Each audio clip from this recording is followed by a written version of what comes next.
Hey guys, Crew Blind Wave. I'm Jake, I'm Jen. and we're here with a review. And we just got back from Predator Badlands. Yeah.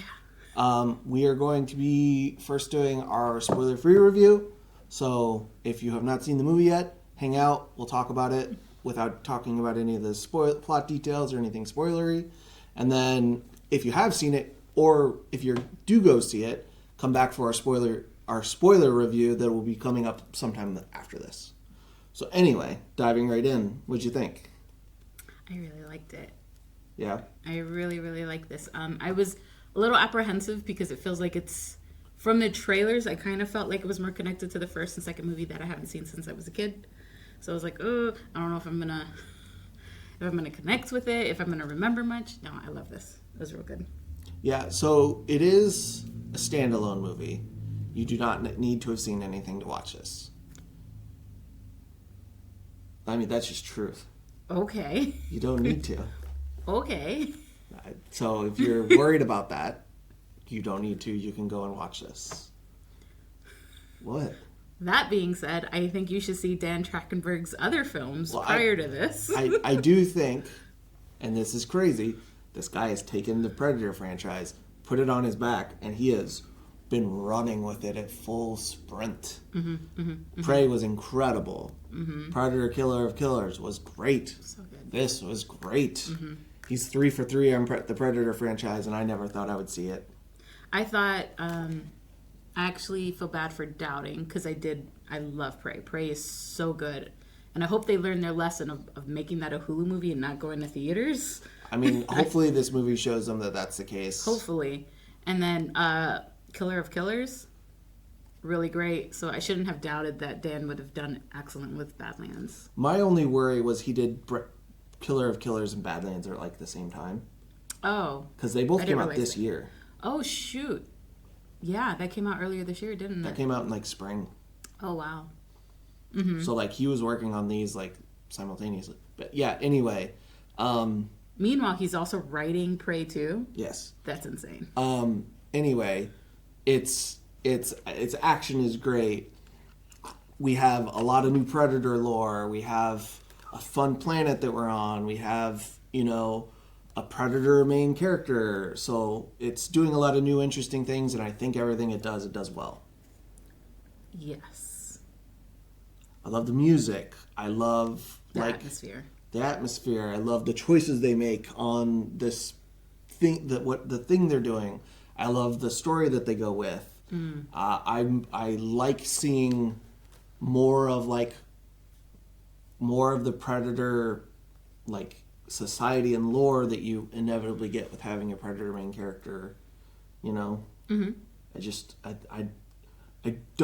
didn't see anything that I didn't like. I feel like, and correct me if I'm wrong, because again, I don't remember. I saw the first few Predator movies when I was a child, and why did my parents let me? I don't know. But this is like the most we've gotten into the lore, like you just said, the lore of the Predator. Yeah, in movies for sure. Because the one with Adrian Brody. That one didn't really do. So I get that one, and so there's The Predator and Predators. Adrian Brody is one of the two, and I get them mixed up. One is Adrian Brody, and that one's pretty decent. The other one is, I don't like it at all. I think it's real. I love how you correct. Bad. I saw the real time correcting. It was. I was like, I didn't enjoy bad. it. Yeah. The Adrian Brody one is, I still think it's solid. It adds some lore to the Predator franchise, but it's like. Yeah, that's what I was trying to remember. It's kind of like it splits off what we knew and starts another new thing. Timeline? Not timeline, just another new universe branch of the lore. Gotcha. This one feels more in sync with everything else. I guess Killers of Killers, obviously, right? Yeah, that one's a big one. That was that was probably the biggest one before this. But yeah, I don't spoiler free wise, I don't have a lot more to say other than I think if you enjoyed Prey and if you enjoyed Killer of Killers, it's no question you should go see this movie. And I think in the theater is a really nice experience. Yeah, I'd say so. I mean, if you liked either of those movies, I think this is a definite go see.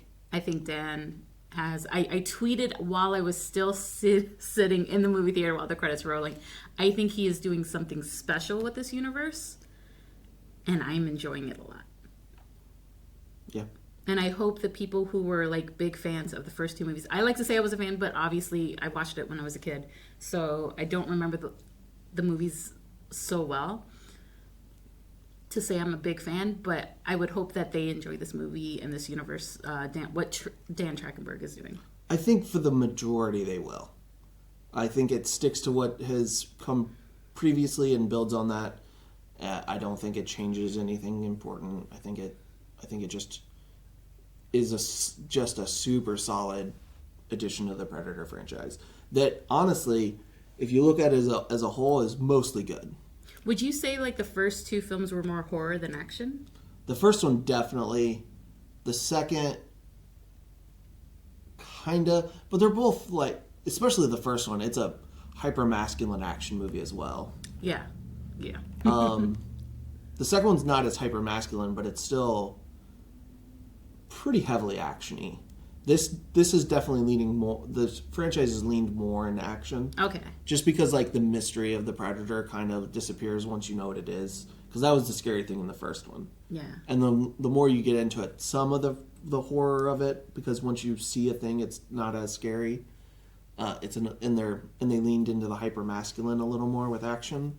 But I think that's good and it works because it still has stuff that it can scare you with, and maybe going action for a while and backing off on the horror lets the horror be more effective if you go back and go full horror with it again. And then I guess seeing it as a child, again, don't know why my parents let me, like what sticks to my brain was like going invisible, the night vision, seeing the vision of the humans in like heat vision.